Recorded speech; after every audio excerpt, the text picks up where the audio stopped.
Their face shine like the sun, and they all shine like the star, and they have on a white garment, and they say, "Are you worshiping Buddha, Hindu, Selassie?" And they call it religions. And I say, no, I don't worship them people from my pond. They say, "Do you know who's talking to you?" And I say, "All I know, Jesus sit beside the Father, so the man who's talking to me must be God."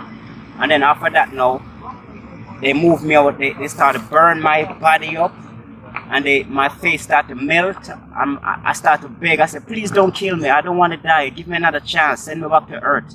They move me out their sight. They put me on a narrow road, and I saw people coming down from heaven, but all of them black. I don't see no white. There's black people coming down in suit, felt hat, and they walking in row like in ordinary fashion, like they go into classroom or something. But I'm in the middle of the narrow road, and they passing me on both sides, and like the first one passed me, I feel a sensation go through my body, a burning heat.